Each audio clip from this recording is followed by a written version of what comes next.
Joining us now, Small Business Administrator Linda McMahon. Welcome to the program. Good to see you, ma'am. Thank you very much, Stuart, for having me this morning. Optimism, small business optimism. I've been reading the charts. Optimism is off the charts. But at the same time, you've got 7.1 million jobs available that you can't fill. I guess that's a nice problem to have, but what are you going to do about it? That's a high-class problem, isn't it? It is. I can tell you, what can you do? You talk about looking at the charts for this optimism. I am out touring the country. I've been to 43 states in the last year and a half, visited over hundreds of businesses. That optimism is there. And we have a president who has a common-sense approach to job growth. He's cut taxes, he's cutting regulations, and yes, what's happened is, we have reduced unemployment to 3.7%. That makes small businesses having to compete for that same workforce, and we need to get that workforce up to speed. Am I right in saying that the regulation which you are most proud of killing is the overtime rule? That's certainly one of them. I'd like to take credit for that, but certainly that is one of the things that small businesses have talked about. There was a hotel in Colorado that said, you know what, if this rule stays in effect, I'm going to have to reduce work hours and lay off people.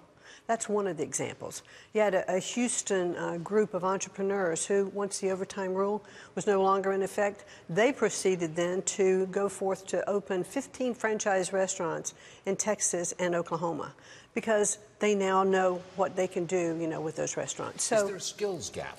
There is a skills gap. All these jobs available, you don't have the skilled people to fill them. No, and that's one of the things we've been working with Secretary DeVos on. Let more immigrants in? I think that the president clearly wants legal, skilled, merit-based immigration to bring in these workers. For sure, we need to have them come in. But we also need to look at the paradigm of our education so that we are focusing on vocational training. We need plumbers, we need electricians, we need welders. Sure. And taking some of the emphasis off four-year education, I'm all for four-year education, but I think our high school counselors need to let students go into the areas that they can excel in. Well, you brought with you a small business guy, Mike Kovach, correct? Yes, sir. Good morning. Okay. Now, you came in with the administrator here. I went and toured their company. You brought the man in yes. here. I take it that you have benefited, your business has benefited from deregulation. Tell me how. Which deregulation worked for you? The deregulation in energy manufacturing, oil and gas, company based in Youngstown, Ohio. We are right in the center of the oil and gas boom that's happening right now. Multiple pipe mills in our area. They are busy, and our company, we support industrial manufacturing, repair their equipment, keep them up and running. So if we're busy, they're busy.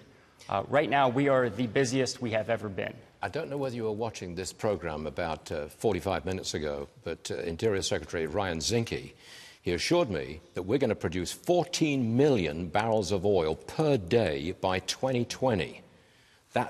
That really helps you guys. Oh, yes, yes. And it's 14 great million. to get rid of our dependency on foreign countries. Linda McMahon, last word to you. Well, I can tell you it is really a pleasure to serve with this president who is doing what he said he was going to do. He has a common-sense approach to job growth. He's empowering American businesses He's by... confident, isn't he? Yes, and he's cutting taxes. He's cutting back regulations. He said he was going to. The evidence is clear that it works. Are you having a good time in Washington? I am, but I have a better time because I get to go out all around the country and do things like tour Chip's business. I got to watch him work on the floor. You talk about enthusiasm. It's really there. Linda McMahon, Mike Kovach, thanks so much for joining us. We always appreciate it. Thank you very much. Thank you, Stuart.